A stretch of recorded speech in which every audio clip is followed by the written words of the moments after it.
care home now to another care home, it must be a care home that offers that services, that part of services. Like, it must be a care home that have got residents with dementia living there, because that is my area of specialty. So if that care home have got dementia service, I will tell them, I want to work with you because you offer the services I am interested in. I love to work with people living with dementia. And when I went through, I saw that your company also have that services, because I have got a lot of, trainings, experience and all that in that field. So I am coming to apply it. So you have to read what that company is all about. You have to read and see what they are into, because that is the best way to answer this question. Why do you want to work with our organization? Why do you want to work with our trust? Some people who are going for NHS interview, they don't know about the goals of the trust, they don't know about the values. You have to read them, know what the values are. Even some NHS trust, when you are applying, they will have some questions you need to answer. In that question, they will ask you to write out their values. They just want you to know what the values are, because this is on that rock is where they stand. So that is the best way to answer that question. So if you have interview coming up, please go to that website, read about the company. Some people will ask you direct, what do you know about our company? Yes, I have attended an interview like that. They'll ask you, what do you know about our company? So you must go to the website, read what the website is talking, the services they offer, the core values, their goals and all that. So that if they ask you, why do you want to work with us? You tell them you want to work with them because of, like, I use myself as an example. If it's not a dementia facility, I am not going. Why? Because I have this dream that tomorrow I am going to open care facilities where people living with dementia will be cared for. So if that facility is not about dementia, I am not going there, because it's not my thing, it's not my field. Okay, so that is the best way to answer that question, why you want to work with them. Okay, remember, you are not yet working with them, so you don't know anything inside. You only know based on what they have put out there. So you don't give wrong answer. Number 4th question I have here is, what qualities do you think a healthcare assistant should have? What qualities, thank you, Joy. What qualities do you think a healthcare assistant should have? This question, they can also ask you, what essential qualities do you have relating to this job? Oh, thank you. Number 1, what qualities do you think a healthcare assistant should have? They could also put this question in this way: what essential qualities do you have relating to the job you have applied for? They can also ask you, what are your strengths? Sometimes they can even say, tell us about your skills as a carer. Or they can ask you, what skills do you have? I have a question here. The last time I came on live video, I came here on a purpose like this, to prepare my husband friend whom I helped to do an application in Watford. He's now with a very healthcare. If you guys know that company, they call a very healthcare, one of their homes. Now, when he was doing the application, this was one of the questions they asked him.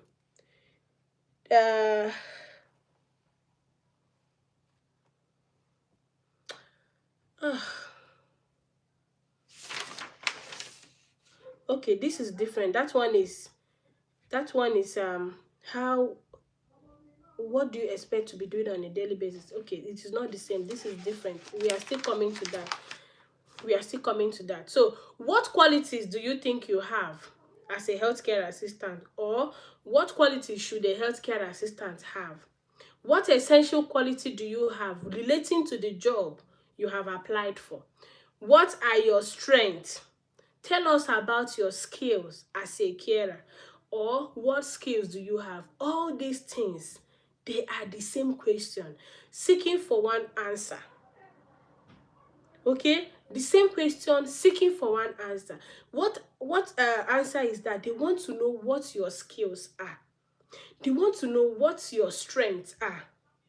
What is those skills you have relating to this job that you have applied for? Now, as a human being, we have got different types of skills. But the skill they are asking from us is a skill that is relating to the job. It must be relatable to that job you have applied for. Now, of course, we have applied to work as a healthcare assistant in a hospital, in a care home, in a supported living home, as a dorm care. What qualities are you expected to have? Number one, a good communication quality, good communication skills. Good communication, because when a communication is not clear, when a communication is not good, when a communication is disjointed, there will be trouble in a team. Let's say you are working as a three team in a unit, and somebody comes to say, oh, uh, uh, this resident is in the bathroom, please can you take over, I want to use the toilet. This person did not say it this way. Rather, they came to you and say, wag wag, yo, someone in the bathroom, yo, take over, yo, those something that is not making sense. You don't even understand what that person. They were using slang. You don't understand what they were saying. You might be waiting. You might still be sitting down waiting for them to come back and explain. And by that time, that person have had the fall in the toilet. You don't understand what they said. They did not communicate it very well. Somebody wants to give medication and maybe something happened. They say, oh, please, can you keep your eye on this trolley? Let me go and get something. They did not pass the information properly. You did not even hear what they said. It was not clear enough. You left the medication trolley. You walk on your own. A resident will come by and have access to that trolley. Take medications there and swallow. There is trouble. A resident family or patient have come around to say, oh, can you help with this? You do not understand what they are saying. The answer you are giving is opposite to what there will be trouble in the team. So good communication is an essential skill we need in care. Because with good communication, you are able to calm a resident who is showing some signs of challenging behavior down. When we talk about communication, even your body movement is a communication. The way you look, the way you stare at somebody is communication. You are passing a message. Because we have verbal communication and non-verbal communication, yeah? So good communication skill, we need it in this job. For your communication to be clear, straight, cosine, it is an essential skill we need in this job. So telling them that you've got a good communication skill, you are able to communicate in your team, you're able to pass information properly, you are able to, use communication to calm a resident down, good communication skill. That is number one. Number two, we have teamwork. Teamwork is a good skill, because in care setting, if you cannot work as a team, you are not able to achieve anything. Team working, you must be able to work in a team. So if you go for interview, do not forget team working. If you forget about every other thing, do not forget team working. Do not forget good communication. Okay, team working is, it is you being able to work with others. Maybe in your unit you have like 4 carers working. Are you able to work together with those people? Are you able to help when there is need for you to help?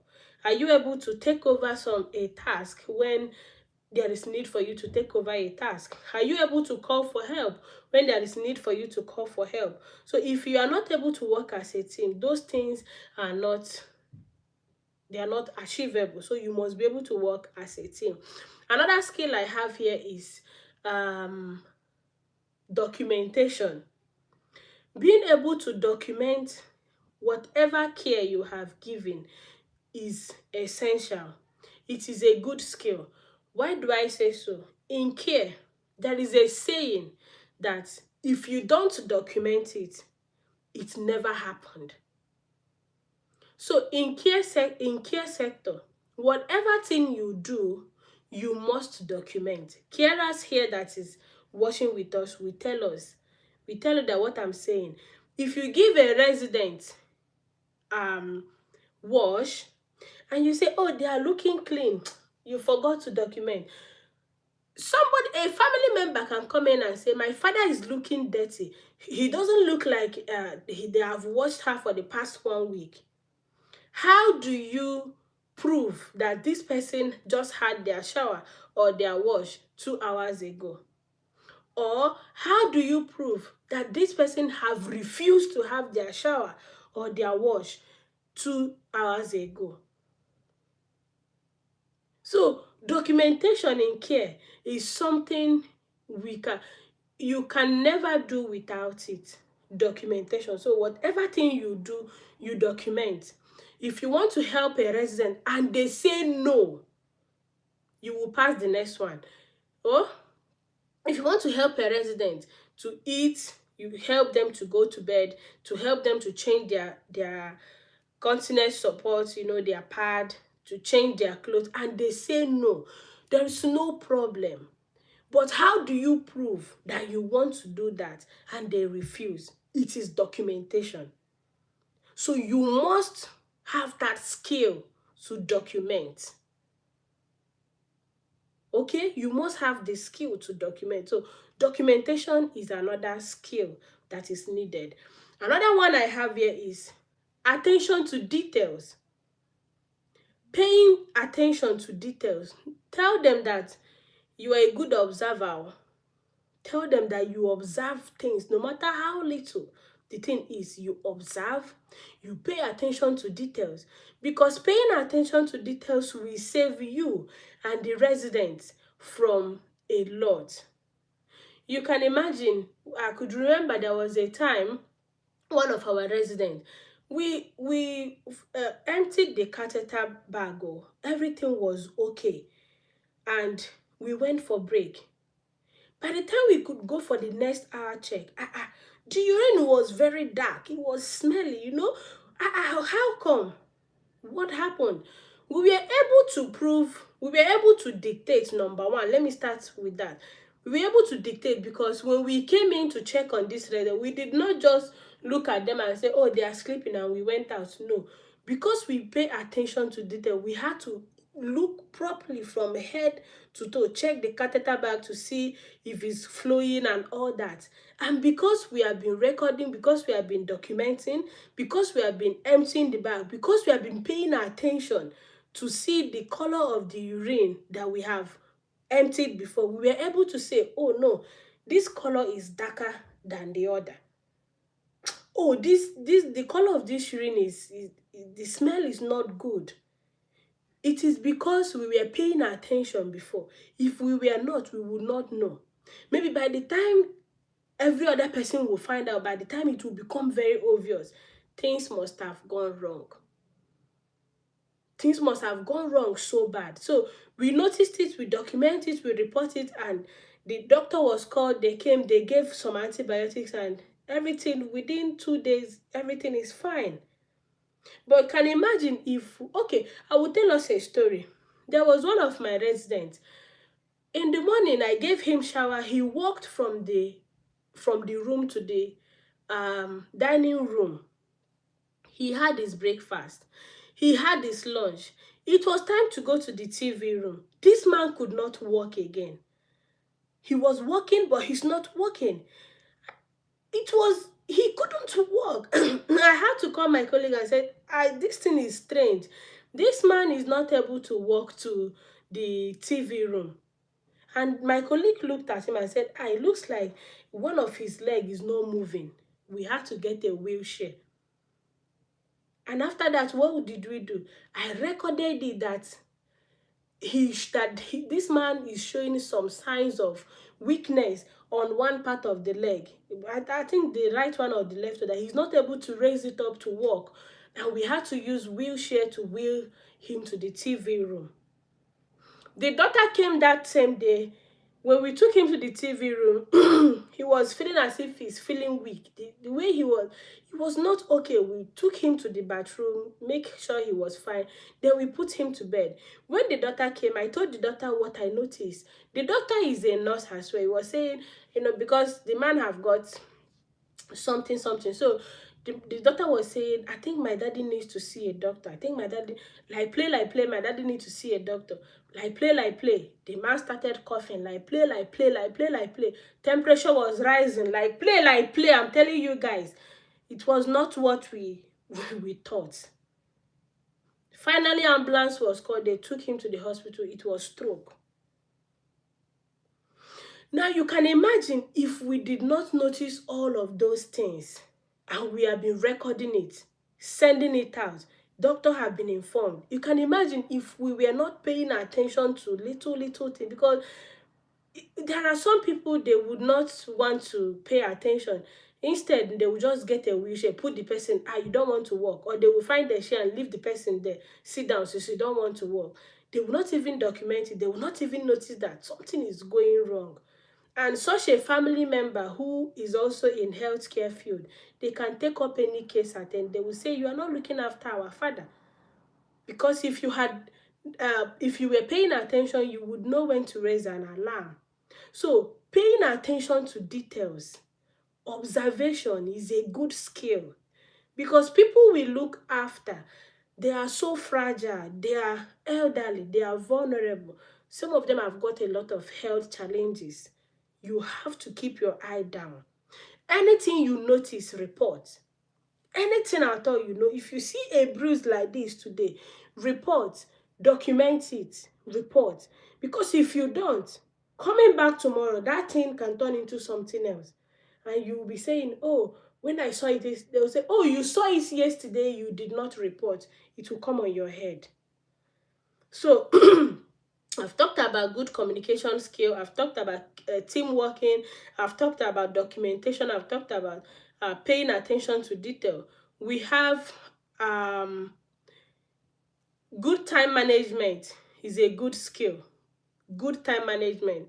Tell them that you manage your time properly. You are good with prioritizing your task. You know what to do first and what to do second and what to do third. Hi, Shoes. Good evening, sir. Honesty is a good skill. Being honest.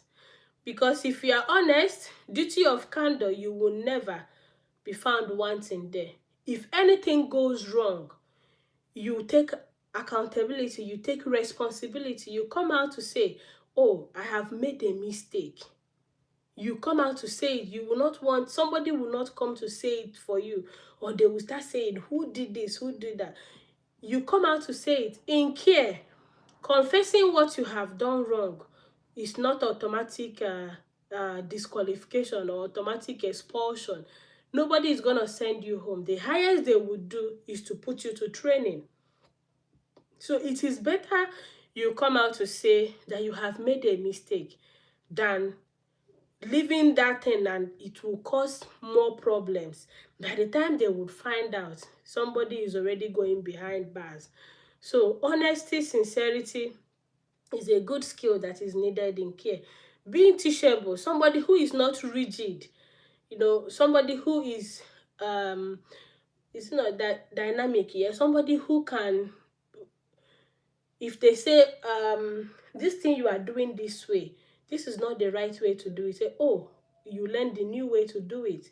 You are not holding on to the old method of doing something that is outdated or wrong. You are teachable.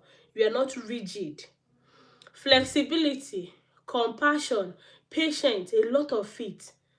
a lot of skills that is required in care.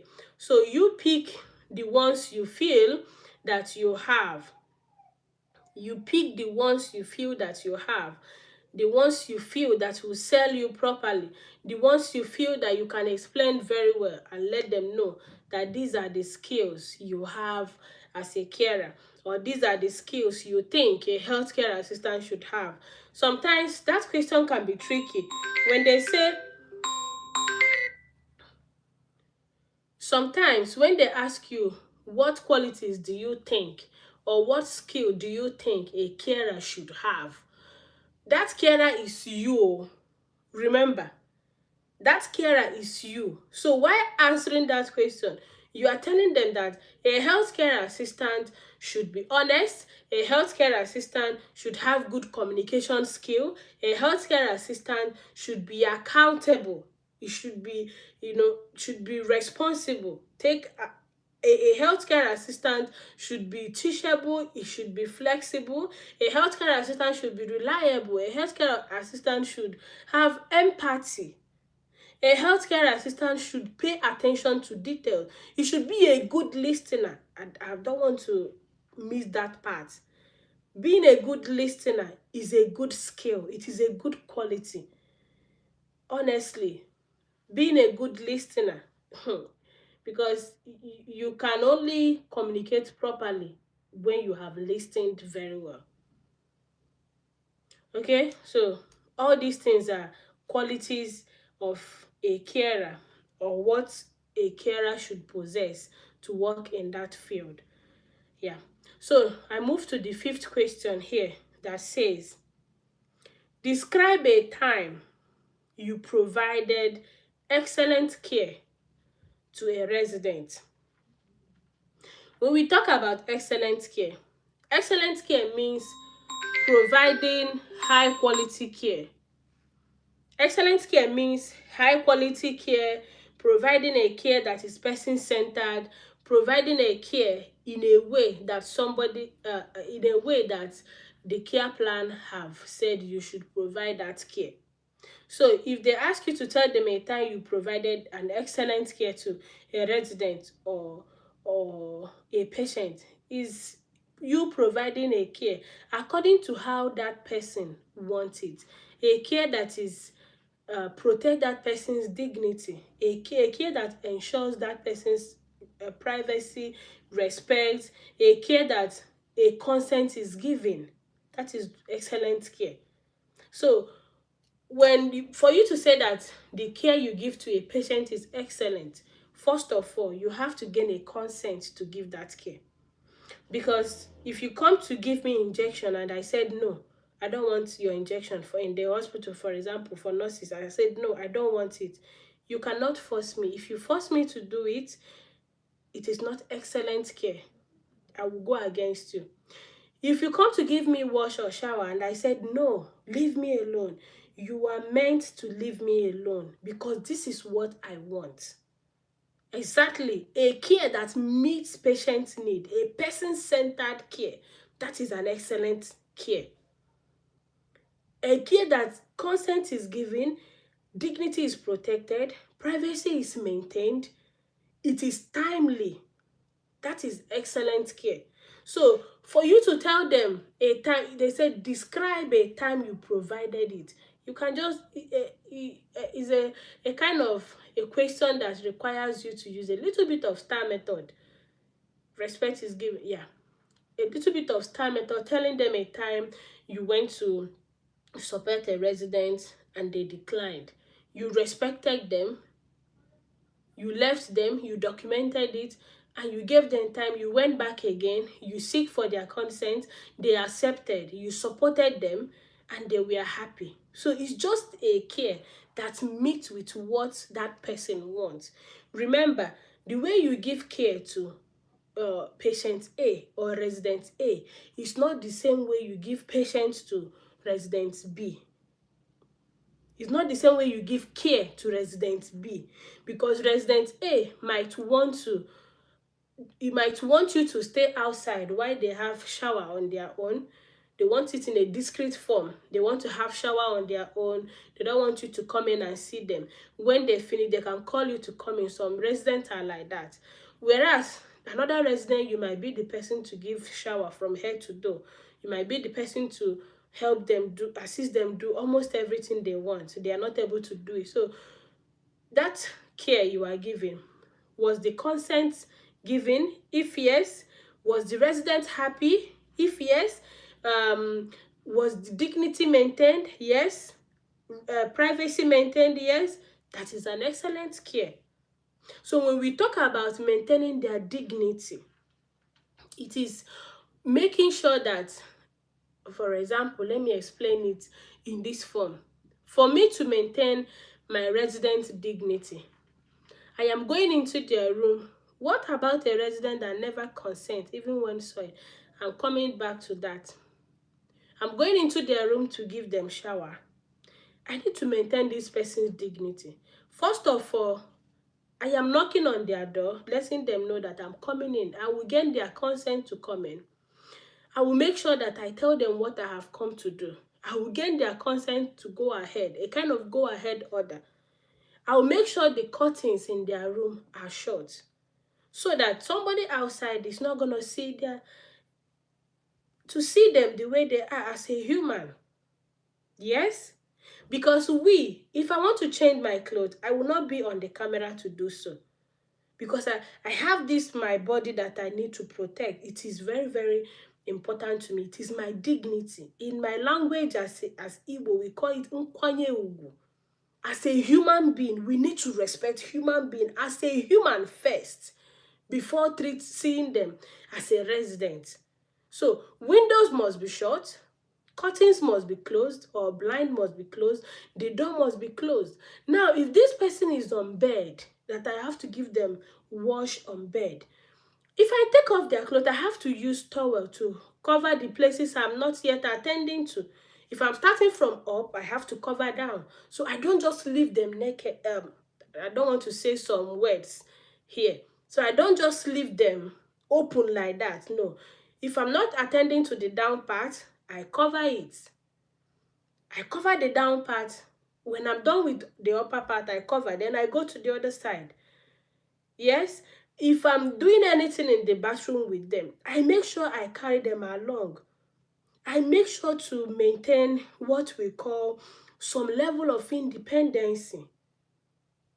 You know, can you wash your face for me? Can you do this? Are you able to do this? Letting them partake in what we are doing.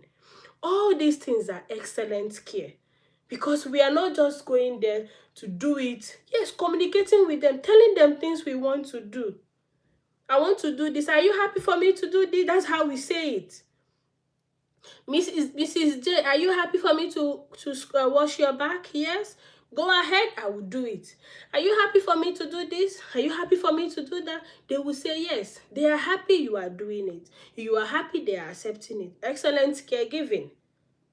So, it's not, these things are not, they are not so, we have been doing it. Like I said before, I will still get to that part when they will ask you to tell them your experience as a carer.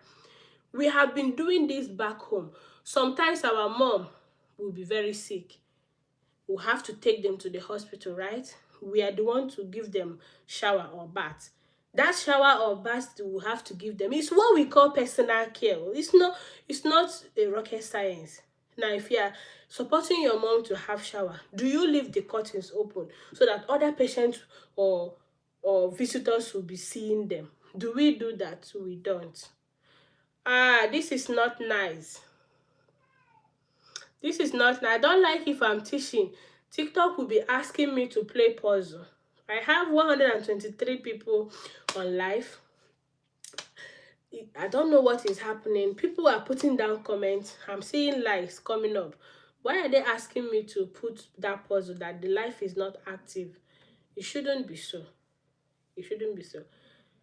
So yeah, when you are doing that for your mom, should be you do everything. But sometimes when we go for camping, as well, let's say we go for camping. If you are going, because you have to wake up early in the morning, so that, why are you waking up early in the morning? Sometimes we go by 4-3 so that everywhere is still very dark. So nobody will see us. That is, you are protecting your dignity, your privacy. That is what. So if you go for interview, most times they ask you, tell us how you protect a resident's dignity.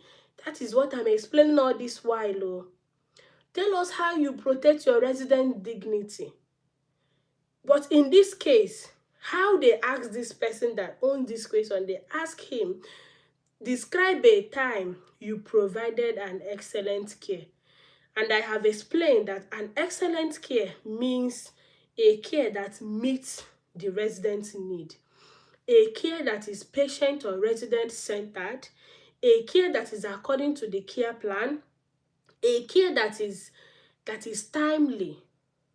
You don't want to keep me in the bathroom for 3 hours because you want to give me a shower. It is not an excellent care. You don't want to force me to have food because you feel I'm hungry. I have the right to say no. So in this type of question, they say describe. So if I want to answer this, I will just tell them that a kind of little story. A time I have supported one of my residents to have their shower. Before I did that, I gained their consent. I make sure they accepted to have the shower. I make sure that the doors, the windows, the curtains are closed to protect their dignity. I make sure I communicate everything I want to do for them, gain their consent. I involve them in whatever thing I want to do. If I want to wash their face, I tell them. Sometimes I ask them to do it on their own. I take them to the wardrobe to make sure it's of what the type of clothes they want to wear, because these residents have got the capacity to do so. So it's just, and in the end, the resident was happy and satisfied. Me too, I'm happy. So that is an excellent care.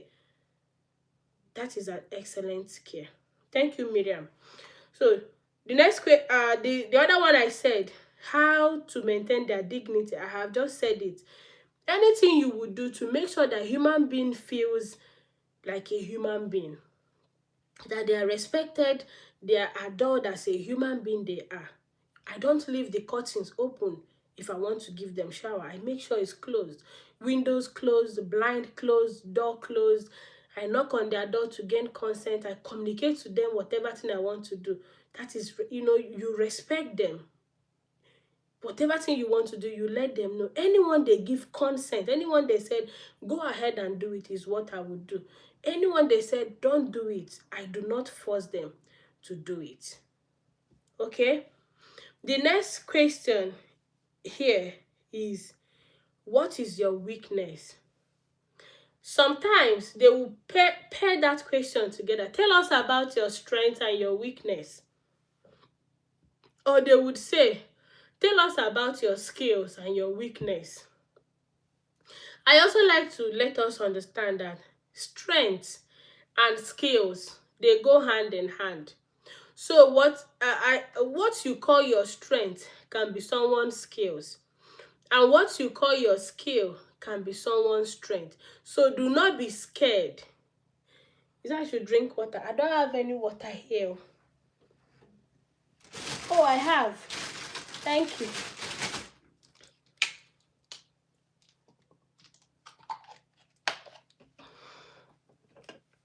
So your strength and your skill, it can be the same. Somebody who can come out and say, oh, my skill is accurate documentation.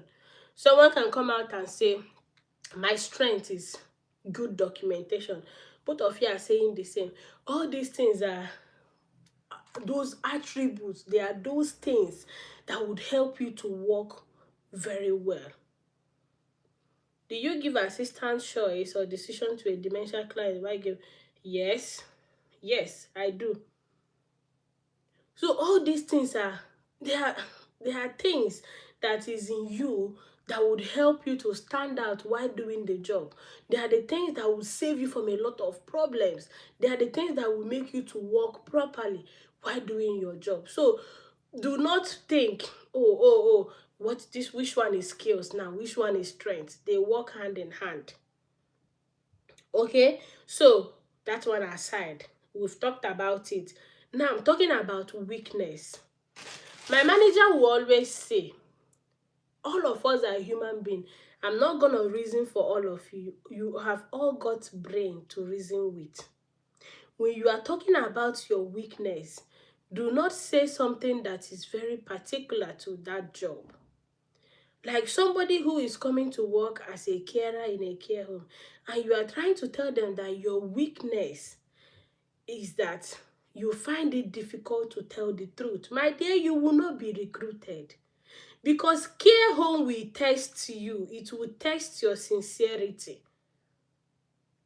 Care home will test your sincerity. You cannot say, oh, that you do not steal. But if you walk past a resident room, their jewelry could be missing.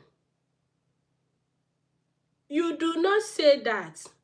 Because in the care home or in the hospital, we are faced with a lot of gold, diamond, money. We are a lot of things.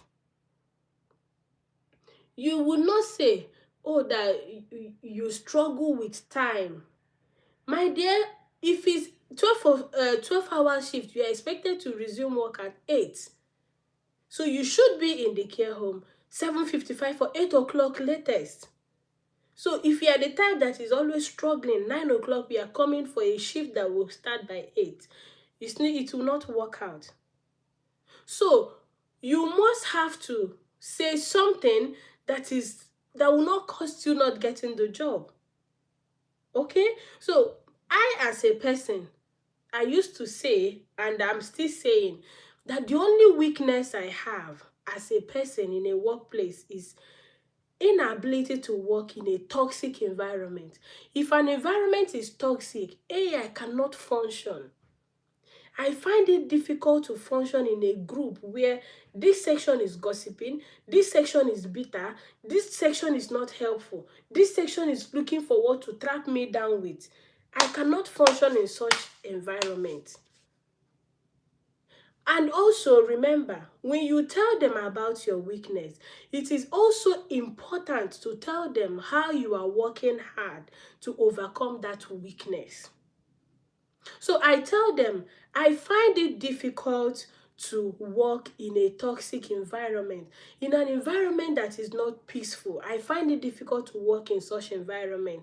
But what I do to help myself is this. I try to remain neutral. I try to remain professional while doing my job. And you all will agree with me that it is hard for you to see a workplace that is not toxic. It is difficult because we are all dealing with human beings. The way you will see some of my colleagues who are not happy that I am who I am. You would see me not being happy that this colleague of mine is so close to the senior. You would see another person who is not happy that the other person is close to the management. And if they are not able to handle it properly, they will start bringing it into the job.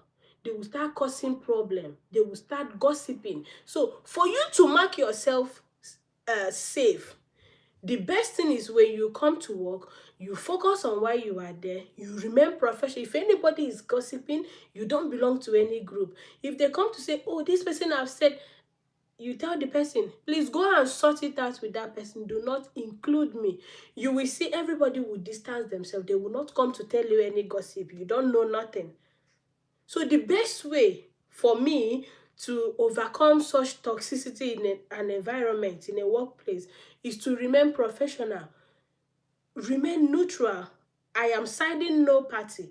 Party A, I'm not with you. Party B, because it is more toxic when you start siding a particular party.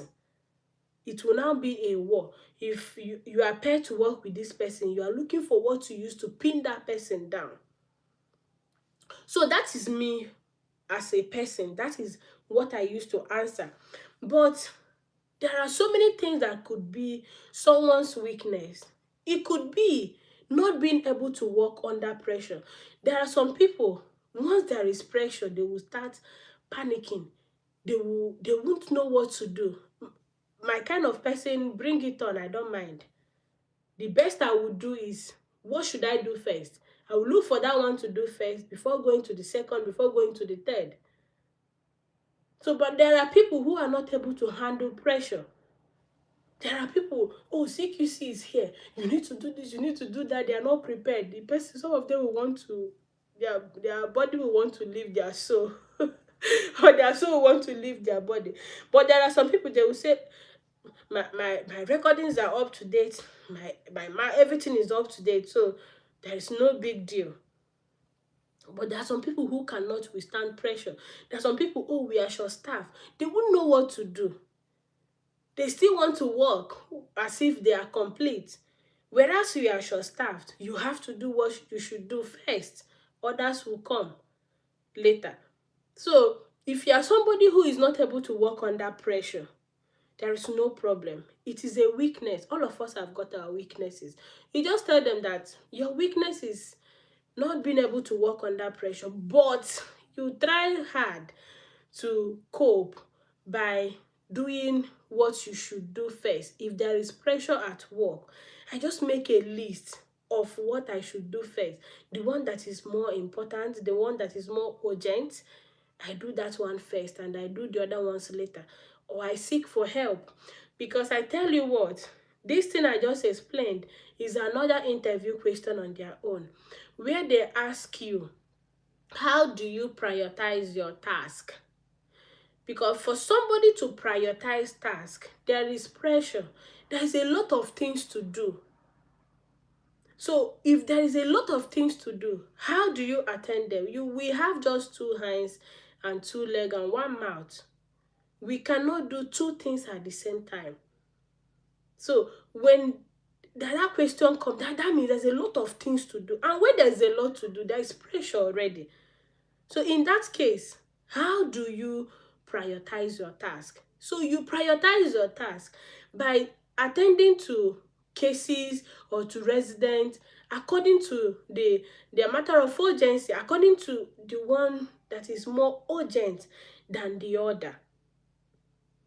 And when you prioritize your task, when you list it the way you should go about it, it will help you to be calm and more organized. First of all, patient safety, yes. In everything in care home, number 1 thing is safety for everybody. Yes, we know. But if that question come in this form, how do you prioritize your task? You tell them that you make a list. You make a list of what you should do first. For example, if you have got a resident who is in bed, they are soaking wet, and when someone is soaking wet in bed, the skin integrity is at risk. It is at risk. So you need to attend to that person, bring the person out from bed, give them wash or shower, change them. I'm on live. That's why I'm not taking call. That's the same phone I'm using. I will talk to you soon when I finish. Yeah. So that is what it is.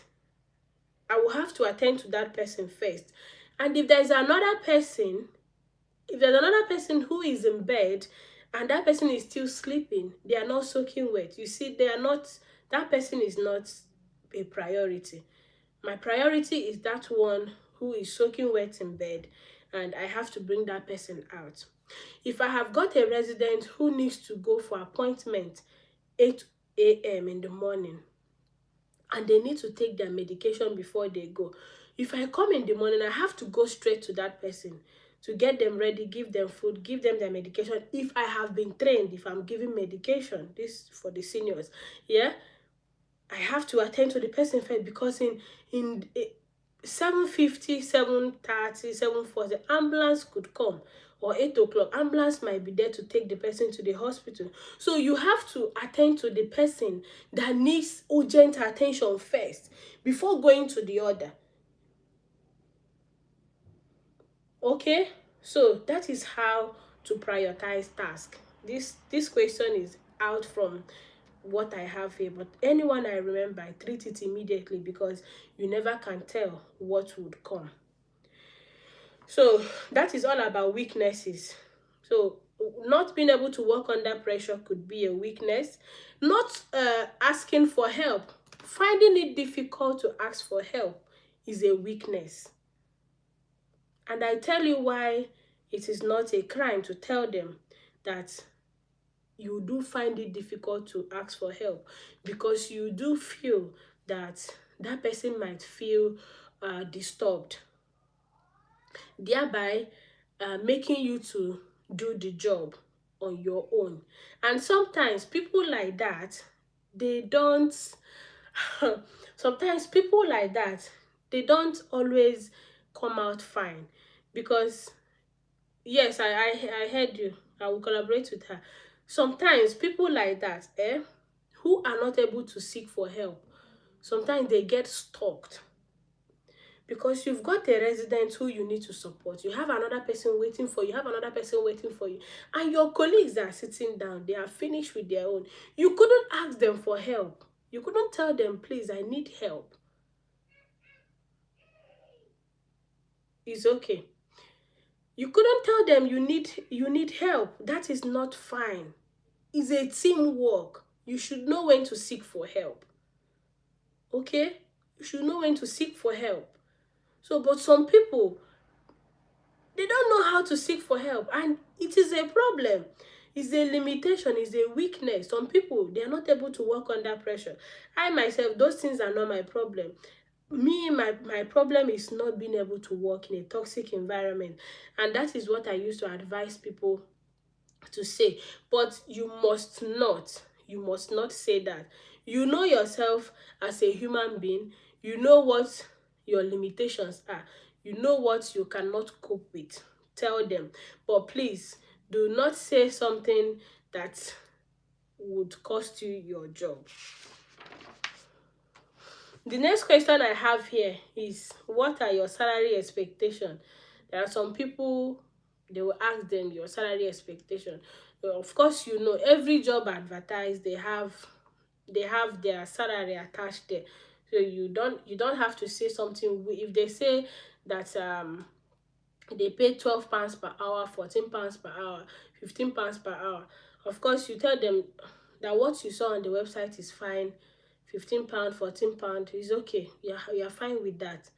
But how do you answer this question if you're not sure of what is posted there? Sometimes they just ask you just to be sure that you know what you have applied for and you know the rate they are paying. Yeah, so you have to say something that is within the range of what they have applied, of what they have advertised, I mean to say. Number 8 question I have here is, tell us about your long-term goal. Sometimes they will ask, where do you see yourself in 5 years' time? Or they will ask, where do you see yourself in 10 years' time?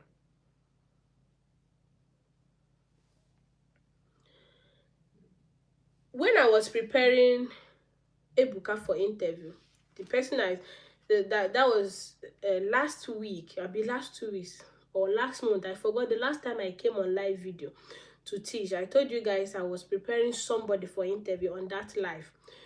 Congratulations to him. He got that job that same day, working with a very care now. A very care home. They have a lot of care homes, so many places. So feel free to search them up and see if there's vacancy around you.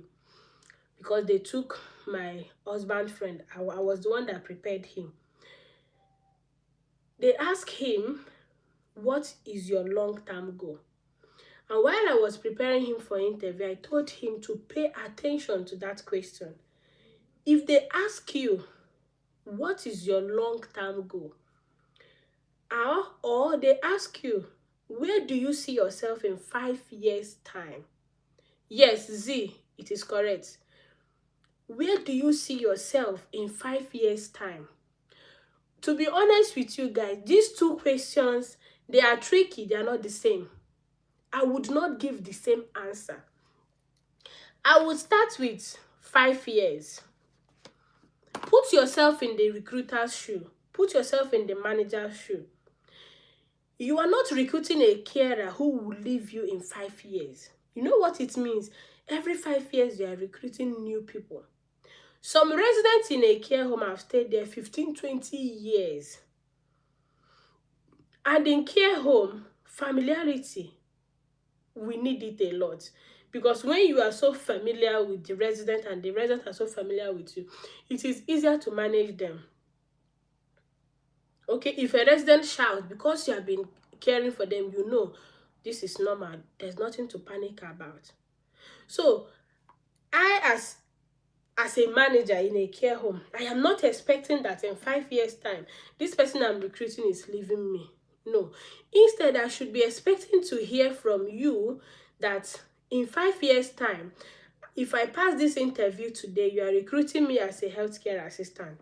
In 5 years' time, I should be looking to be a senior carer, or to be among the care team lead, or if possible, a deputy manager, or a higher position in this care home, in this company. So I am looking to see that this person would want to grow in this field in my company. I don't know if you get where I'm coming from. Where do I see myself in 5 years' time? I am seeing myself in a bigger position, being promoted to a senior carer, being promoted to work as the care coordinator in this care home, as the team coordinator, being promoted to even becoming a deputy manager, to a greater position to help me improve in my skill and my career. That is where I'm being honest. Remember, guys, whatever thing I'm saying here, I am not making it up. I'm being real. Like I'm being real, the most real I can be. That is what I'm telling you guys. So, as a manager, and someone have come to work in my care home, and I ask you, where do you see yourself in 5 years' time? As a manager, I am not expecting to hear from you that in 5 years' time, I am leaving your company. Even though you might leave in 3 years, I don't want to hear that you are leaving, because nobody is tied down that, oh, they must have to work 5 years in a place. You agree with me? Nobody is tying you. Even that manager of that care home, if that manager find a better opportunity to, is leaving that care home to that one. But when the company is recruiting him, he is not telling them that if he finds a better opportunity, he's leaving this place. It is not done. There are some carers who want to gain experience just for 2-3 years, and they will advance to go and start studying nursing. If that care home is a nursing home that they have nurses working with them, yes, I can tell them that I would grow in this field, in this care home, becoming a nurse, so I can start working as a nurse in this care home. That is still progress, that is still promotion. But in a dementia home like mine, we don't have nurses. It is we, just the senior carers and the carers and the management.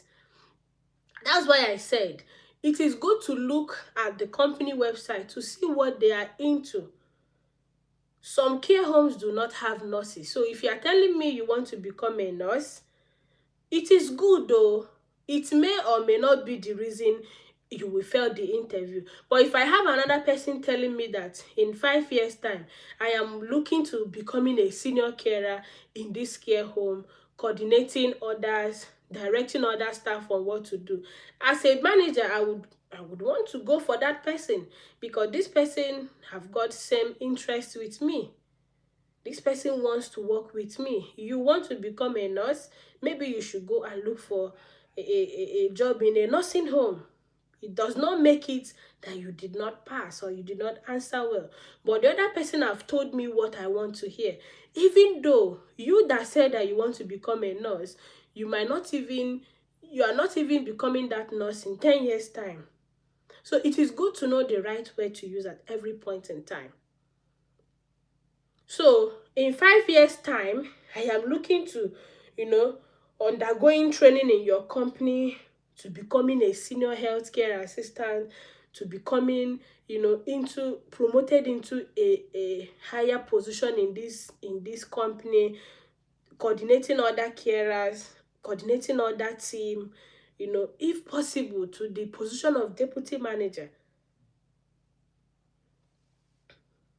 Now, if a manager or I as a manager, I ask you, how about your long-term goal? So long-term goal could be in 10, in 15, in 20, in 30 years time. What is your long-term goal? So I as a person, how I answer that question is, that is when I come in with that dream I have, that I want in the near future, maybe when I have finished working here, that I would retire to my country or any other place to own my facility, where, like, I as a person, I always have that dream that in some years to come I would go back to my country and build some facilities where vulnerable adults will be cared for, where people living with dementia will be looked after.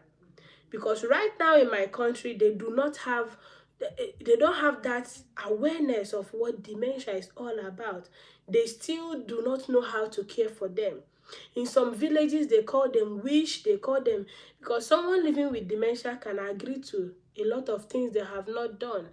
There was one time back then, an elderly woman, if they say, oh, someone have passed on, she will say she's the one responsible for that. Oh, this person have passed on, she will say she's the one responsible for that. At some point, people do not want to associate with her anymore. Her children packed away from the house. They termed their mom that she's the one responsible for people passing away. And there was a day the community asked her, if you are the one making them to pass away, why are you not passing away? She said her life is on the tree. So the tree she pointed, community went to cut a tree down. The woman is still alive. Why? Because they lack that knowledge. They do not have that dementia awareness. Nobody is there to, assess the woman to know that, oh, this woman must be passing through, it must be dementia. They don't even know the level, they don't know the type, they don't know nothing.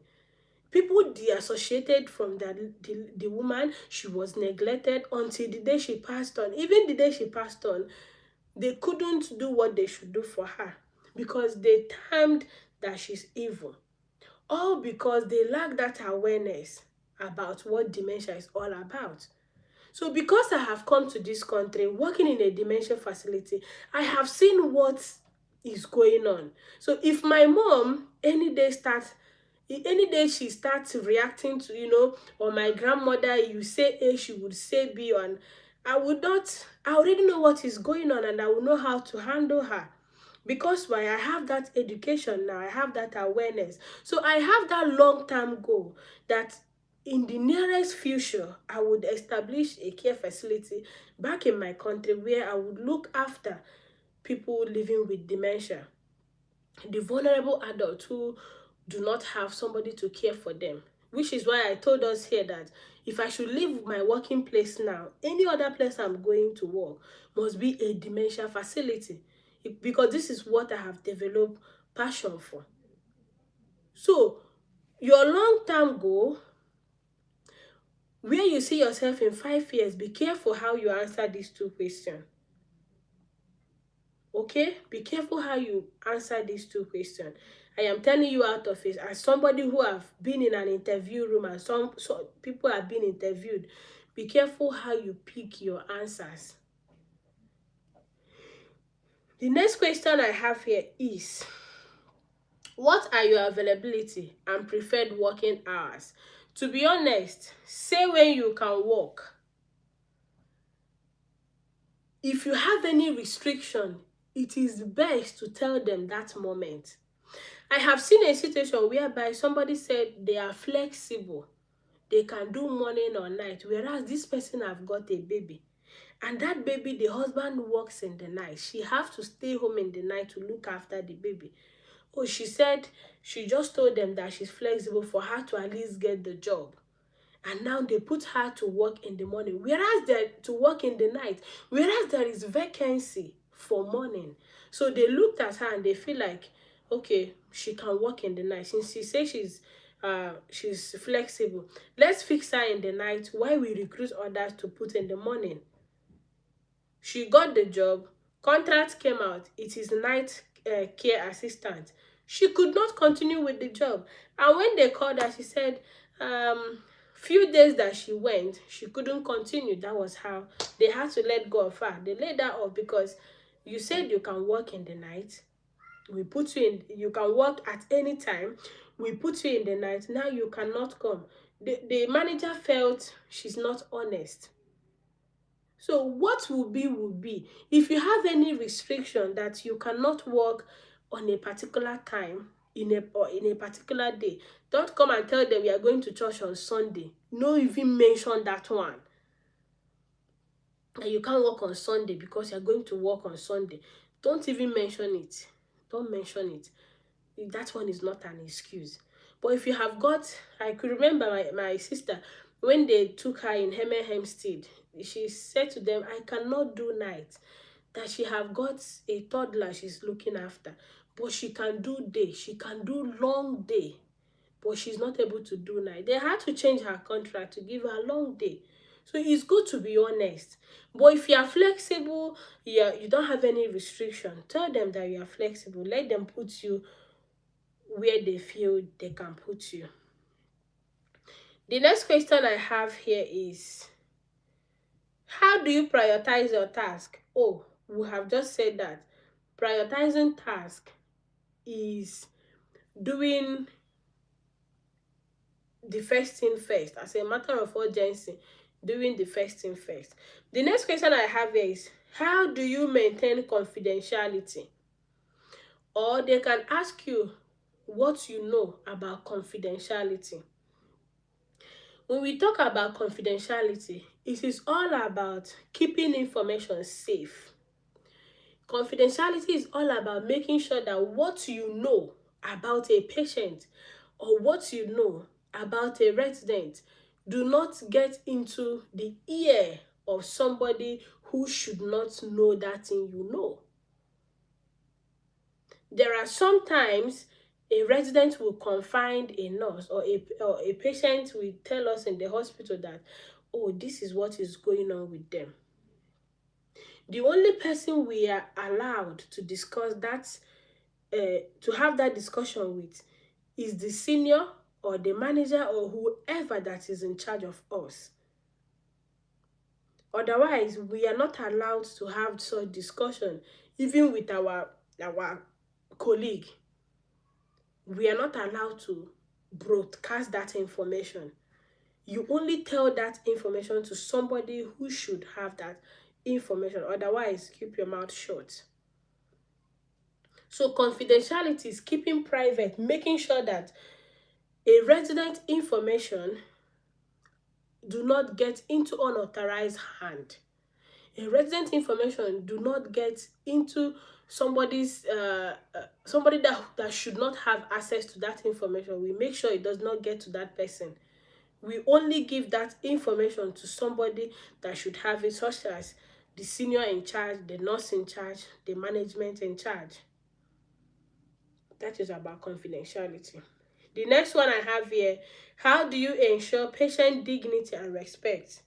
Or how do you protect resident dignity? Like I said before, I've treated this thing before.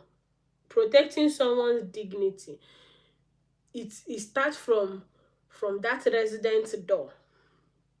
It starts from gaining consent, knocking on their door while going inside their door, respecting them, respecting their privacy, gaining their consent, making sure that the doors and windows are closed if you want to give them shower, making sure that you treat them as a human being they are first, before seeing them as a resident or as a patient. Someone said I should maintain confidentiality. Confidentiality is making sure that resident or patient information are kept private. Making sure that the information you have about a resident or a patient, like I said before, resident and patient is the same. It's just like an umbrella. You know, in the care home, we make use of residents, but in the hospital, we normally make use of patients. These two people, they are the service users. These two people, they are the same thing. It's just that in a different setting. So when I say resident, you can replace it with patient. So if you are going in a hospital for interview, the word patient is okay. If you are going to for interview in a care home, the word resident is perfect. I'm coming. Abuse is coming. I have a lot of them here. So yeah, that is all about confidentiality, and that is all about maintaining patient dignity. Okay. So another one I have here is, I have two remaining questions for this section. Then I will go to the next one where I have more of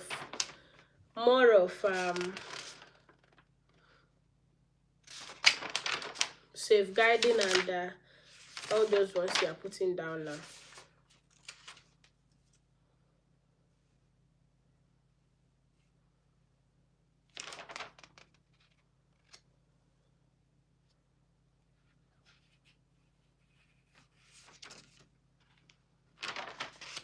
This confidentiality is always coming up, coming up, coming up. How do you maintain conflict? It's always coming up. Confidentiality is always coming up. Most people that comes here, they will bring confidentiality. So the question I have next here, he said, a patient told you about something concerning and ask you to keep it secret. What would you do? A patient or a resident told you about something concerning and ask you to keep it secret. I'm in London. What would you do? Somebody asking, where are you in the UK? I'm in London. So this is a question about safeguarding and how to handle it. Because when something is concerning, it could be that their safety is at risk. It could be that their privacy is at risk. They must be at risk of something for it to be concerning. This is where safeguarding comes in. Now, they told you something just to say that every night a resident from another room comes to do so and so thing to me.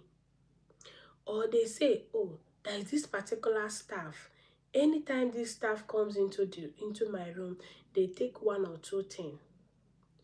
Oh, they will tell you that this particular staff is always hitting me. And they show you something to say, this is where he or she hit me last night.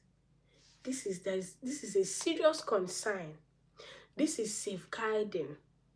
And after telling you that, they are scared, because that is why they say you should keep it secret.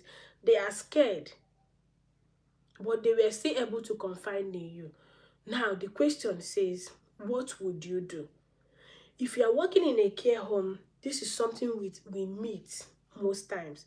Do we keep it secret? No. Do we promise them to keep it secret, then we go and tell the management or the senior? No.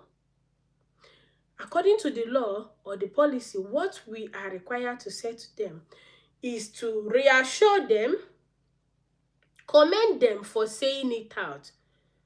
You have done very well by confiding in me. Reassuring them that they are safe, that they have not done anything wrong, and nobody is going to do that thing again to them. But telling them that you would communicate what they have said to the manager. You have to tell them that you would tell that what thing they have said, that you will communicate it to the manager or to the senior or whoever that is in charge, to the right authority in charge, that you will have to let them know so that action will be taken, reassuring them that they have done what is right. And in that situation, you must document everything they have said. Remember, when they are telling you that, of course, that you will have to listen. tell them that you will have to listen properly to understand what they are saying. You will have to record it according to their own words. You will not add your own. If resident said, a resident used to come to my room in the night to do this, you have to record it that this resident said that a resident used to come to his room to do. So you must not add at about 5 o'clock, at about 1 p.m., 1 a.m. You must not add those ones. The way they say it is the way you will document it. That is the way you will report it. So you will tell them that, first of all, that you will give them listening ear when they are telling you that, and you will not promise them to keep it secret because it is their safety is at risk. You will not promise to keep it secret, but you will reassure them of their safety. You will tell them that they have done well, and you will communicate it to the right authority. You will also document what they have said. That is how we do it. I don't know if you understand what I have just said. So a patient tells you something concerning and asks you to keep it secret. A patient reports an abuse to you and asks you to keep it secret. A patient told you that somebody stole their money and asked you to keep it secret. If anything whatsoever, a concern could be anything. Once you hear concern, just know that there is a potential problem, that there is something going on. That is a concern. So if you notice it, you don't keep it. You have to report it. You have to document it. If they tell you about it, you have to reassure them. You have to commend them for doing well. You have to document it. You have to report it. So that is it. The last question I have for this section says, if you were asked to support a patient with personal care, what step would you take to ensure the person feels respected, safe, and comfortable? You were asked to support a patient or a resident with personal care. What step would you take to ensure that the person feels respected, to ensure that the person feels safe, to ensure that the person is comfortable? So, it is all this long English for one question. What they are asking you is this. You want to support a resident to have personal care. Personal care is to maybe have a wash, have shower, have bed bath or whatever, assist to toilet, change their clothes, What do you do? What step do you take to make sure that as you are doing that, that resident or that patient feels safe, that they feel respected, and they feel comfortable? People already putting down the answer. Yes. First of all, you have to gain consent, number one. I said it before. You have to gain consent. Gaining consent means informing them, communicating to them, telling them what you want to do for them. Waiting for them to say, okay, I am happy for you to go ahead and do that. Now, as you are doing so, you make sure that you involve them in what you are doing. Yes, they have given you go-ahead order, yes, but you have to involve them. I want to wash your leg. I want to do this. Are you happy to do this? Are you happy to do that? Making sure that the curtains, the windows, the doors are closed. This question is just like, how do you maintain dignity while supporting personal care? While supporting a resident with personal care? Or how do you maintain privacy while supporting a resident with personal care? That is what, like I said before, one question can be twisted in 10 different ways, seeking for one answer. So you have to understand what the concept is talking about so you can be able to give them the answer in that direction. Yeah, so that is it. The question says, you were asked to support a patient with personal care. What step would you take? What step would you take to ensure that the person feels respected, that the person feels safe, and the person feel comfortable. The steps we take are: one, we seek for consent. We gain their consent by informing them, telling them what we want to do for them, and allowing them to give us go-ahead order. That is obtaining consent, gaining a consent. And when we have obtained a consent from them, we involve them in what we are doing. We communicate to them, tell them what we are doing. We involve them in that care. We make sure the doors and the windows and curtains and blind are closed. So we make sure they are all shut to protect their dignity. Okay, and that is it. Make them feel respected, comfortable, and safe. Yeah, giving them choices also is included. Choices: do you want this or that? You want me to do this for you or that? You bring out like 2 or different clothes in the wardrobe. You let them make their choices. So yeah, that is for the section of this interview. I don't know if this person recorded her interview questions. And yeah, so for this section, what I have here is: how do you promote patient, resident, and independent? I might not have to go through everything I have here because I know a lot of people are here with their own questions, so I can be able to attend to those ones. We started 6:17. If 6:17, now it's 7:59, almost 8 o'clock. So if it's 8:17 now, we'll be here for 2 hours. So this was the question they asked our family friend here that got job with our very care. Number 1 question here is: how to promote a patient or resident independence?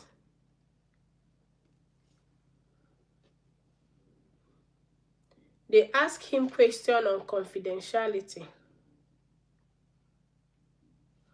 They ask him, how would your friends describe you? They ask him, are you a risk taker? They ask him, what experience do you have relevant to the position you have applied for? What experience do you have relevant to the position you have applied for? They ask him, what do you expect to be doing on a daily basis as a healthcare assistant? They ask him, how would you deal or manage an angry resident? They ask him, how would you respond to someone making inappropriate comments at work?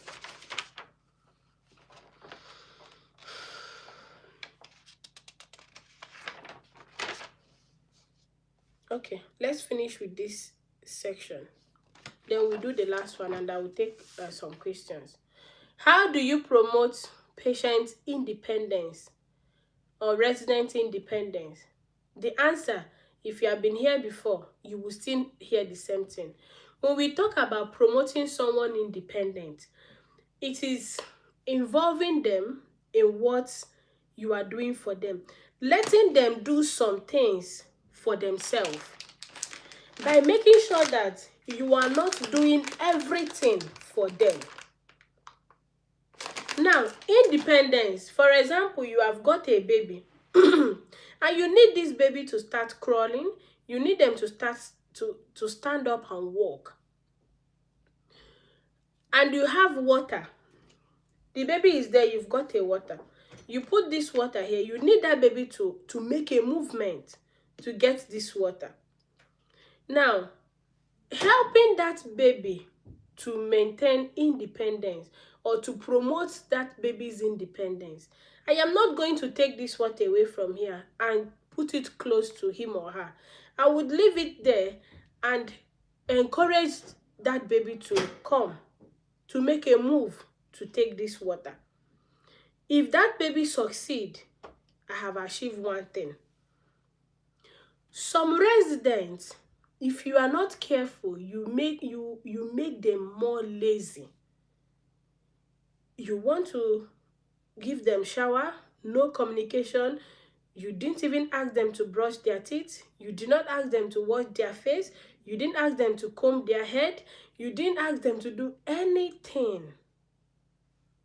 You didn't ask them to do anything. But you as a carer, you did everything for them. You clothed them. You did everything. You even feed them. If you continue doing it, give them 6 months.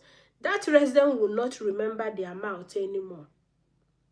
They will not remember where their face is located. They are not able to remember how to go to the toilet because they are always on their pad, yes? You don't support them to go to the toilet. After some time, they will lose that capacity to go to toilet. They won't know how to go to the toilet because you no longer take them to toilet. Naya, good evening. So, how do you promote that independence? How do you support them? It is by letting them to do the things they can do for themselves, no matter how little. No matter how little, let them do it. Can you wash your face? If they can still remember to bring their hand close to their face to wash, no matter how, some of them, if you give them wipe or flannel to wash them, they will just do like this and keep it. They have done so well, though.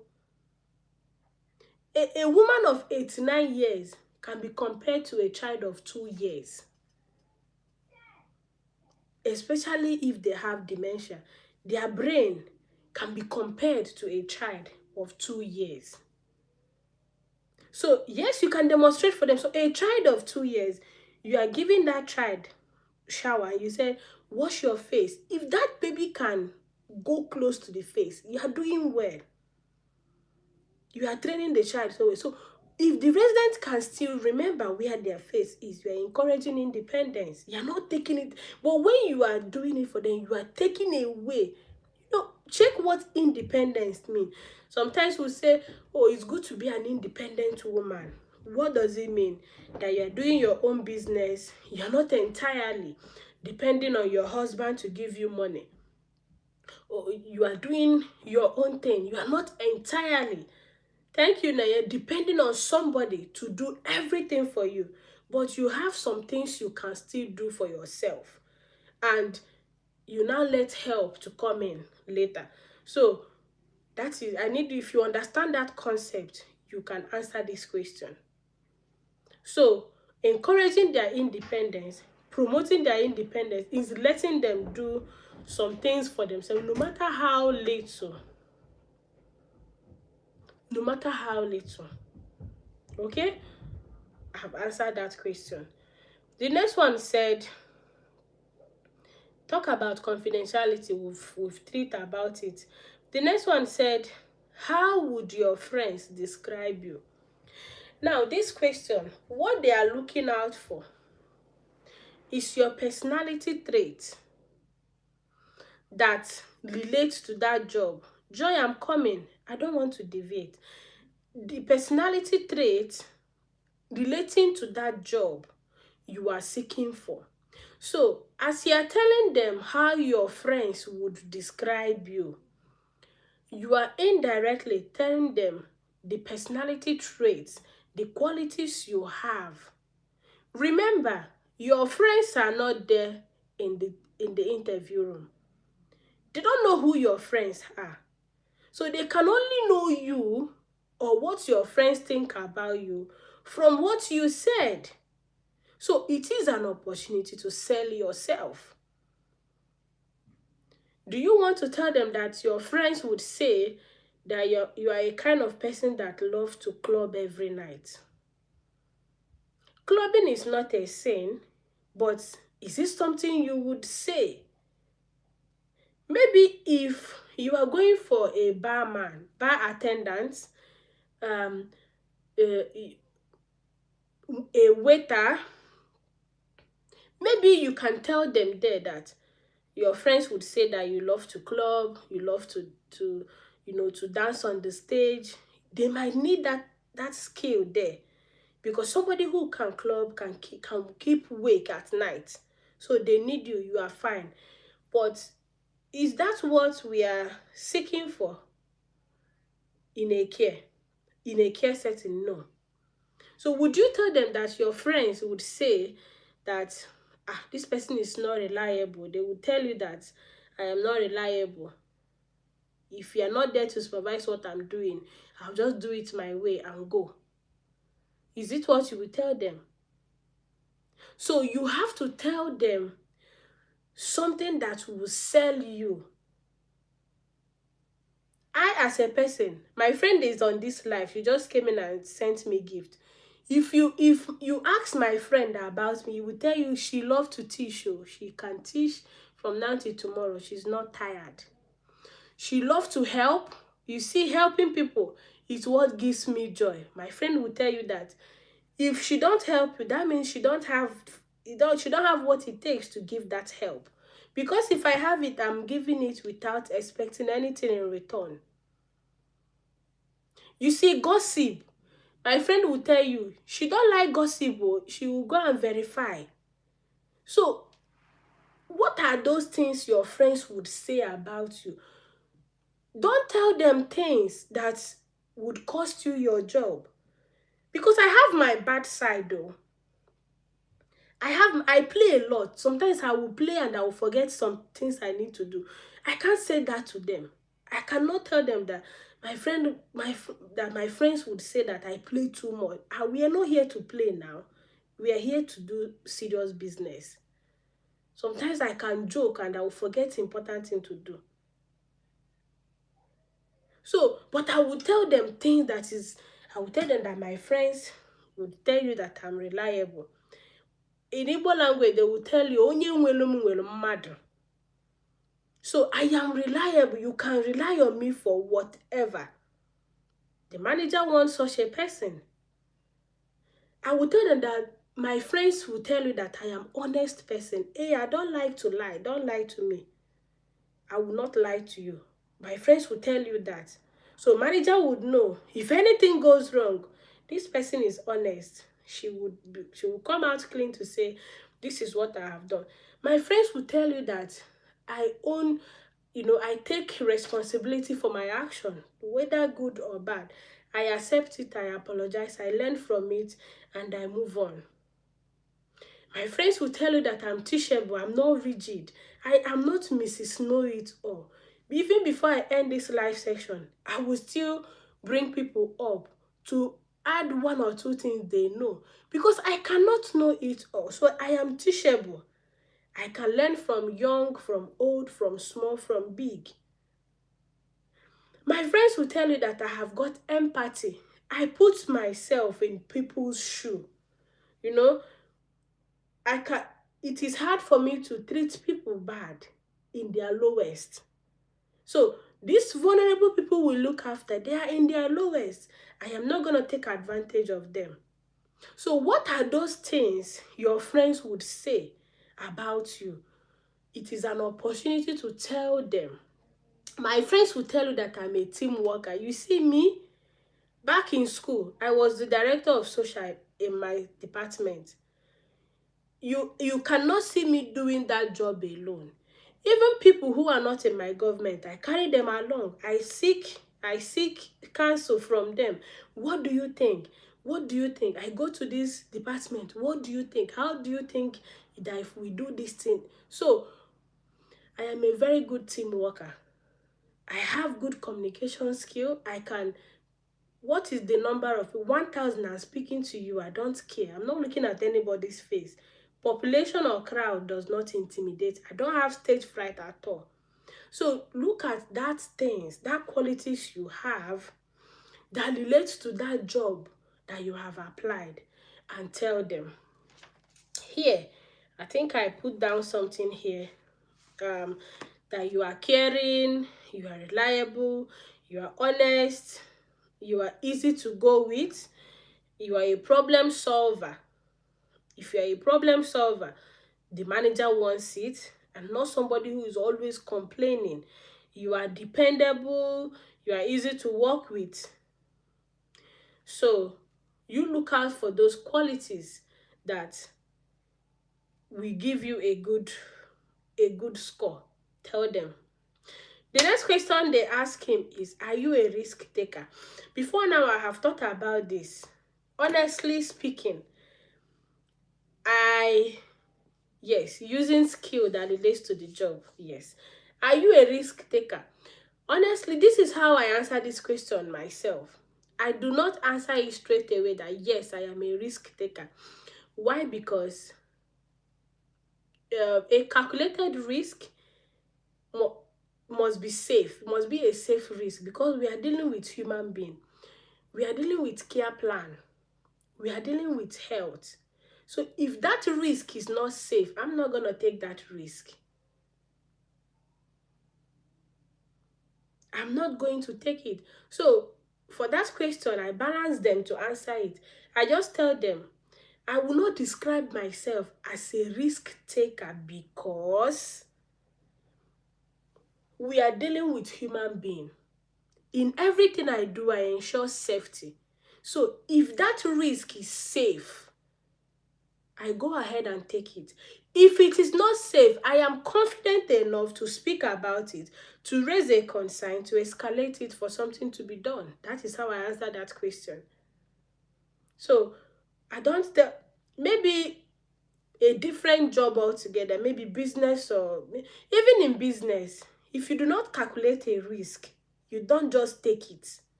Because there's a risk you will take, your money is gone. So I don't describe myself as a risk taker because we are dealing with human being. So that risk must be safe. So if it's a safe risk, I'm taking it right away. But if that risk is not safe, I am not shying away from it or no. I am confident enough to raise a concern, to speak about it, to talk about it so that something will be done. That is how I answer that question. All of us are human beings. Like I said, I am not Mrs. Know It All. Everything I said here might not be 100% accurate with what you feel on how to answer that question, but this is how I would answer the question. Because why? I put myself in a manager's shoe, position myself as a manager, and I'll be expecting some answers from somebody I am trying to recruit. So if as a manager you say to me that I'm not going to straight up describe myself as a risk taker because we are dealing with human life. Because agreeing that I'm a risk taker straight up means whether calculated, not calculated, safe, not safe, I don't mind. It is risk. I have to take it. But I am telling you that I can take a risk when it's safe. If it's safe, the resident is safe, I, the carer, is safe, I'm going to take that risk because I should, and everybody is safe. But if it's not safe, I am not going to take it, and I would not shy away from it. I have that confidence to escalate it, to raise that concern, talk about it, report it so that something will be done. That is how I will answer that question. Of course, that was how he also answered the question when they asked him. So you, if you have a different opinion, you are free to tell them. Now, the bigger part of the question here, since we started, is what experience do you have relevant to the position you have applied for? What experience do you have as a healthcare assistant? What experience do you have as a healthcare assistant? That is the biggest of all the questions, because this is where people who do not have experience in a formal setting fumble. This is where I get a lot of questions all the time. They would say, I've not worked in a care before. How do I tell them? And this is where I love to base to answer this question, because if you are working as a carer in a care home, hospital, in a formal setting, this should not be a problem, because your experience is your experience. Whatever thing you have been doing before is your experience. That is what you will tell them. What I mean by that, experience of giving personal care, experience of infection control, how you put on your PPEs, the right ones to give personal care or do whatever, experience on how to manage residents that are showing signs of challenging behavior, experience on everything we do, take them to hospital if, everything you do on a daily basis, they are your experiences. So I don't have any problem with somebody who is already working in care, because every day we are doing something. Those things are your experience.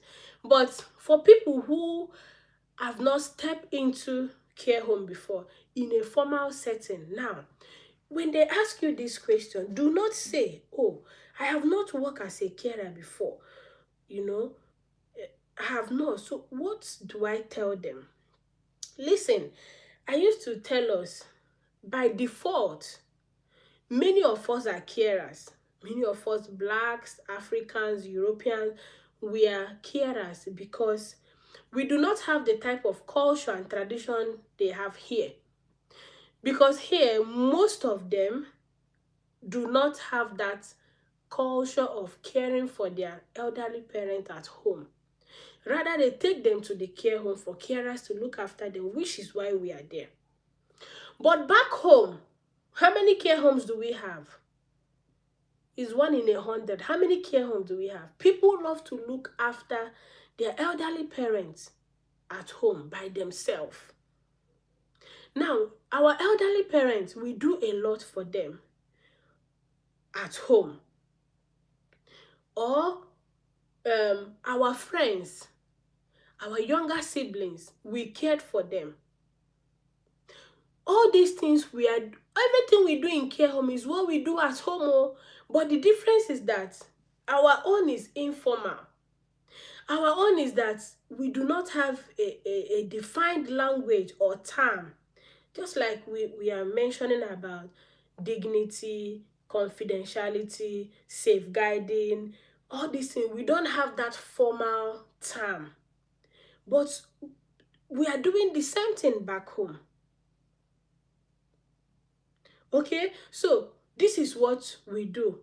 Your experience as a carer. I have not worked in a care home before, but I have looked after somebody. I have cared for somebody. It could be your mother. I have cared for my dad before I came here. I was the one caring for my father until he passed on. He had an accident. When they took him to the hospital, I will use myself as an example with my dad. So you, as I'm explaining, you listen and see if we have done similar thing. If we have, then you have answered that question. So do not be scared.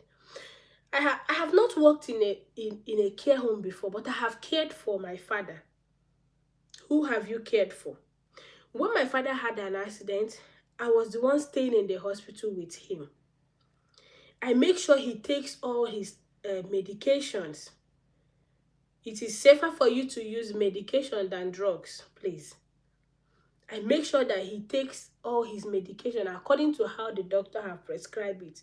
So I make sure he takes them without missing anyone. If I notice anything, I will call the nurse. Maybe the drip are finished, I will have to call the nurse. So I inform them. If my father have said anything, I will have to record it, so I don't forget. If doctor gives any instruction, I have to record it so I don't forget. I am the one that takes my father to the bathroom to give him wash. And after that, I put cream, I change his clothes. I am the one that used to walk my dad to the toilet.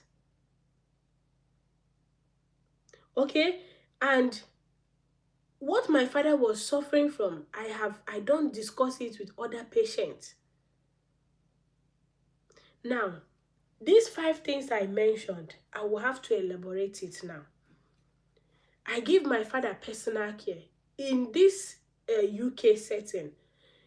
Taking my father to the bathroom, giving him wash. Do you guys know what is wash?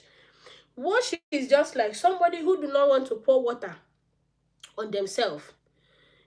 Sometimes we go places, maybe night journey. We took night bus. The bus stopped on the way. Some people going from east to Lagos will stop at Ore. When we stop there, we rush to the bathroom. We don't take off all our clothes to shower. What we do is wash. we have small towel, we just soak it, clean here, clean here, clean here, clean our face, clean our neck, and we feel fresh. True of us, that is wash. You are not pouring water on that person, but you are cleaning the necessary places, and that person will still be clean. Put cream and the person is fine. Sometimes we do that. After we finish, we put powder and we feel fresh. We go back to the bus to continue the journey. It's either we do that or we put shower. Back home, if we don't have shower coming up, we use our bucket to fetch water. We have shower, yes, full body shower, yes. Sometimes, if there's a time, maybe they are so sick that they cannot walk to the bathroom, we give them bath on bed. We wash them in bed. So, and after that, we dry them, we put cream on their body, and we put their clothes on.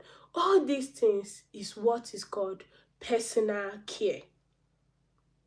So, but because you have not worked in a care home here, you don't know what is called personal care. So, you might not use that word, personal care. But because you're on this life, you can tell them that when you were caring for that person, you were responsible for their personal care. So, you give them personal care, you give them wash or shower, or, dress them up, put cream on their body. And as you are doing so, you are respecting their dignity. Now, back home, you might not know what respecting or protecting their dignity means. Now, in the UK, I can easily say I give personal care, protect their dignity without going into details. But because we have done it back home in an informal setting, we don't know what dignity means as a word. So I will tell them that while giving my father personal care, I make sure that I close curtains, windows, doors, so that other patients or people walking around will not see my father's my father's body. So, and while doing so, I talk to my dad to make sure that he is happy to have the shower or the wash. Okay, this thing I just said, closing the curtain, the windows, the doors, communicating with him, letting him know what I'm doing, that is maintaining dignity. Are we understanding? Now, after that, I assist my father to eat because he is not able to eat on his own. So what I do is that I make sure that he sits up to avoid choking. Choking is when you eat food and to come here and choke you. You cannot swallow inside, you cannot bring it out. So I make sure my daddy sits up so I can assist him to eat, drink, and have his medication. Okay? I make sure that my father is protected on his corner. I make sure that nobody comes there to disturb him. I make sure that nobody comes there to take advantage of him because he's sick. That is what safeguarding them. In the UK, in a formal setting, they call it protecting or safeguarding them. Safeguarding, that is making sure that nobody take advantage of them in so many ways, maybe emotionally shouting at them. Yet, because in the hospital there are some patient family members. They will be looking for one or two things to take. So you have to keep your father's money safe, your own money safe. If your father have got a good wash, you have to keep an eye so that nobody takes it. You have to make sure that nobody is talking bad about your father. I make sure nobody was saying, oh, this thing is coming out from here. Oh, this man, I protected my father. JJ. So here, we do the same thing. Here, they call it safeguarding. We make sure that their gold, diamonds are protected. We make sure that nobody takes their money, that is financial abuse. Nobody take their money, exploit them. We make sure nobody beats them. We make sure That is safeguarding. You are doing the same thing. I did the same for my father, making sure that nobody took anything from his pocket. Yes, I communicate with the doctor to tell the doctor what my father have said.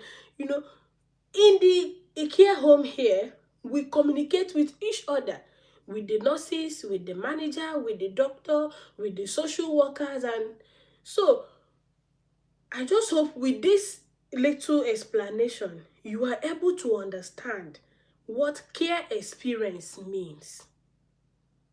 So if you have cared for anybody in any form, tell them you have not worked in a care home before, but you have had an experience by doing this. This was what I was doing when this person was sick. My mom, my dad, my friend. This was what I was doing for them. That is exactly what we do here. It's not a rocket science. The only difference is that they have a defined term for everything. And those defined terms are what I'm breaking down.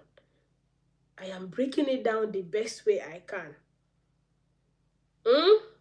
Can we move on? Yes. The next question I have here is, what do you expect to be doing on a daily basis as a healthcare assistant? Now, this question is trying to find out if you understand your job role, if you understand what you are expected to be doing as a healthcare assistant. Now, what do we do as a healthcare assistant every day? From all these things I have mentioned, you should know what we do. We give personal care, we record everything that we have done, we assist in feeding, we support them to engage in activity. When I mean engaging in activity, sometimes they have got a timetable mapped out that on Monday they will have to do this do one or two things in activity. That one is a different section where you have activity coordinator. Sometimes you see them throwing balloon. This person will throw balloon for this person will throw. Sometimes they invite people to come and entertain them. All those things, all those activities, sometimes they bring magicians to come. They'll be performing magic for them. They will be laughing. All those things is to help their life, to help them, to help their life. Sometimes you see school children, they will come sing for them, perform some concerts. So it is our duty to support them to go for that activity. So it is part of what we do as a healthcare assistant. We support them to go for hospital appointment. For those in care home, they used to go for hospital appointment. So ambulance or Uber or taxi will be booked. So we support them.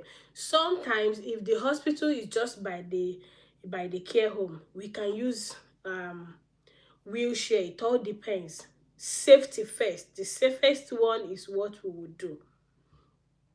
We safeguard them, making sure that they are not abused in any form. Abuse is of different types. We have emotional abuse, financial abuse, physical abuse, so many types of abuse. It's not what I want to start talking now. But in case you go for an interview and they ask you, what type of abuse do you know? Tell them that you have physical abuse, emotional abuse, psychological abuse, financial abuse, so many types. When you talk about emotional abuse, is when you talk to them so carelessly, call them names, neglect. Yes, we have neglect. You don't, now that we are in winter, you neglect them. No winter jacket, no heater on, no heating on. You just neglect the person. They have not eaten, you neglect them. You don't want to give food, or maybe you gave the first one, they rejected it, you don't want to try again. Financial abuse, taking their money, their gold, their jewelries, anything that worth money. You take it, use their credit card to pay for what you shouldn't. Physical abuse, anything physical, hitting them, pushing them, kicking them, all. So you can look up for those who I'm already feeling tired, so I'm rushing it. Whew. The next question I have here is, so I hope you got that one. What do you expect to be doing on a daily basis? We give personal care like washing, dressing, toileting, feeding, mobility. We help them to walk around. You know, we monitor the residents, we care for, we record everything, we report concerns, we safeguard them and all that. How to deal with an angry patient? This question, sometimes they put it as in a star method. They will say, you came to work in the morning and one of the residents is on the door banging, shouting, crying that they want to go home. What do you do? I also noticed that recently they stopped putting it that way because it looks like it became rampant. They now ask, how do you handle a difficult resident? Or how do you handle a resident showing some signs of challenging behavior? So, when a resident is showing signs of challenging behavior, number one, what we do is that you as a carer, you must remain calm. You don't get angry yourself. Remember, they don't have capacity. They don't know what they are doing. You that is looking after them, you have capacity. You know what you are doing. So you are not allowed to get angry. You shouldn't get angry. You have to remain calm. You have to listen to them. Ask them what the problem is. Because when you remain calm, you give a listening ear, you communicate to them, that is when you are able to provide solution. So sometimes a resident can be challenging when their needs are not met. Maybe they are hungry, they don't know how to ask. Maybe they remembered, oh, this is not my home. They want to go home, but there's nowhere to go. That is their home. That is where they will stay till they passed on. So in such situation, how do you calm them down? I used to say, in care home, sometimes cup of tea, cup of coffee, biscuits used to save us from a lot of problem. Because sometimes where they are doing that, you are calm, you listen to them, you communicate to them. The next thing is to redirect their attention. Because remember, if he or she is crying, they want to go home. There's no home to go. That is their home. So we start telling them things like, oh, you don't have anything to worry about. I'm here for you. Come, let's go and have a cup of tea. Some of them, sometimes they would come with you. Sometimes they would say, oh, no, I'm going home. Can I do this one? Don't worry about that. Go and make that cup of tea or coffee. Whichever one you know they like, go and make it and bring it for them. If they're able to take it at that point in time, you have win them. Sometimes, so they would not want you give them time and come back again. Sometimes you will not succeed at all. No problem. Let another person take over. Sometimes if it becomes too much that you were not able to redirect the attention, you are not able to de-escalate it, you have to just escalate it. Because sometimes you see two residents fighting, you're trying to separate them, it will be as if they want to beat you join. You have to ring for help to come. So, but most times, like I working in a dementia home, I don't know about where you are working or where you are applying to work. Cup of tea, cup of coffee solve a lot of problem for us. You will see a resident saying, I don't want to have shower, leave me alone, leave my room, you this, you that, they are calling you name. You say, okay, no problem. You go and make a cup of tea and bring for them. The person taking that cup of tea is not the same person talking to you. or calling you name 5 minutes ago because they have seen cup of tea solves a lot of problem for us. So yeah, cup of tea, cup of coffee. So I will tell them if a resident is challenging, I will be calm. I will give a listening ear to them and see why they are being angry. I will communicate to them. I will try everything possible to redirect their attention by maybe offering them choices. Okay, can we have a cup of tea or coffee so we can talk about this and see how to find solution to this. So it's just a way of making sure that you are able to change their attention from that thing they are focused on at that point in time. If you can do that, you have win them.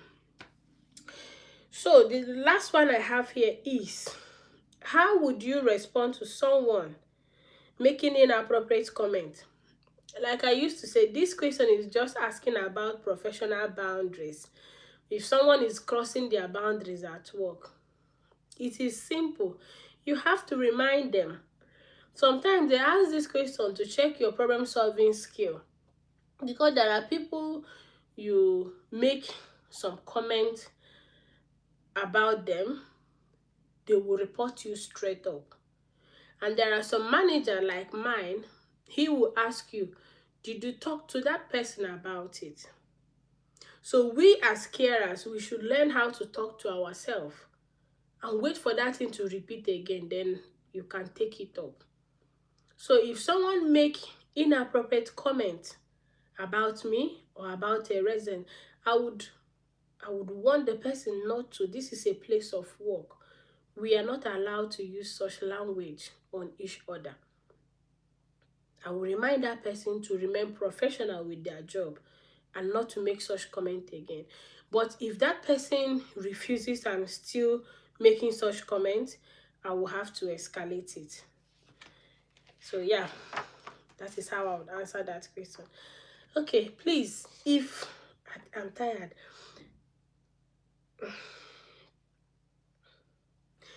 I'm tired. If you have any question on your own, please send a request and come up. If you have anything to contribute, send a request and come up. Before that, please, if you are here,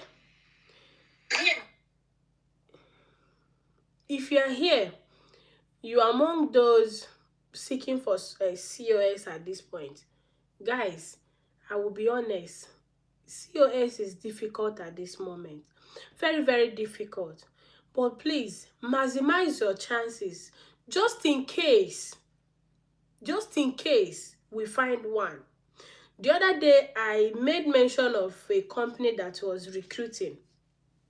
About 5 people have been shortlisted. And I said, if you still have some time in your visa, but you know you will need COS later, apply to that company. That company, I am sure there is chances. But at the moment, you know the government have not come to conclusion what they need to do with those people. They have not said anything. So at this point in time, most care homes have got their license revoked. Most care homes still have their license, but they don't have any COS on ground to give to new people. But they can only renew those that they gave before. So if you are with such companies, stay where you are. Stay there. Because as it stands now, most companies do not know their left from their right because of government policy. The government have not come up to say anything at all. But please, to maximize your chances, get your level 3 done. And being honest, if you are looking for COS and you don't have level 3 at least, you're not doing yourself any good. Hold that certificate. You can, because with it, you can easily go into NHS or any other job position. Now, remember, the last time Kestama said so, he said people must have degree or something. Remember, this NVQ level 3, it represents a kind of degree in care. So please get your level 3. It is important. It is very, very important. Now, somebody will ask me, do I have anyone to recommend? Yes, I have. Oval Academy, do with that company. Can a nurse do level 3? You've passed it now. I'm talking of carers. 1 minute. I'm talking of carers. Please get your NVQ level 3. You must not do with over academy. Everybody hear my voice. You must not do with over academy. But for me to recommend that company, my reasons are this. This is a company that if you call, they will answer. A company that, the way I'm talking with you now, if there is anything you need, like a kind of help, support with your assignment, they have days they do their classes. You see somebody that is in charge of your class, you can ask questions, you contribute. In fact, they are like a community. Unlike where I did my own, there was no help. A lot of people who are doing their level 3 now with some other companies will agree with you that they are seeing hell. To do that assignment is difficult. Some companies, they do not care. Some companies will not be, oh, thank God, somebody is already agreeing with me. Big God say, yeah, Chuck's guy is good. Do it over academy. It is a company that if you do your NVQ 3 with them, my sister, you will not cry. My brother, you will not regret that you did it. Do it with the onboarding. Good evening. Do it with over academy and run away from every problem. If you see my inbox, you see people saying, oh, unit 1, I have not done it. It's very difficult. And I ask, which company? They will call one company like that, say, you have to go back to them. Some people will say, I have registered with them before I heard about Over Academy. It is not my fault. I was also, do I call myself a victim? I was also in your shoe then. But I have made announcement about this Over Academy enough. I have got people I met on TikTok here. I even met that Over Academy here. It was people's testimony that made me to inquire about it. And I'm sending you now. Go get your level 3 so that tomorrow, like people, that job I advertised 2 days ago, under my comment section, is a very big company. People are coming to say, I work with them, but at least you need to have NVQ level 2 for them to give you COS. That they gave her, but now they have upgraded it to level 3. So get your NVQ level 3. And their company, this Over Academy, Mr. Shoes, if you can send a request, come. So we can finish with this and I will be able to attend to remaining questions so I can go. Mr. Shoes, if you're here, send me. Okay, he's here. He's here. Hello, good evening, everyone. Yeah, thank you, all the people in the house. I can see recruitment and boarding. Yeah, Jen, thank you for all you do. And yes, at Over Academy, like she rightly explained, okay, we operate like a community, okay. Our training system is kind of different because you have, just like Jen is here, that's how you interact online with the tutors, okay, and assessors as well. All right. So, and our certificate is of course regulated certificates. Okay.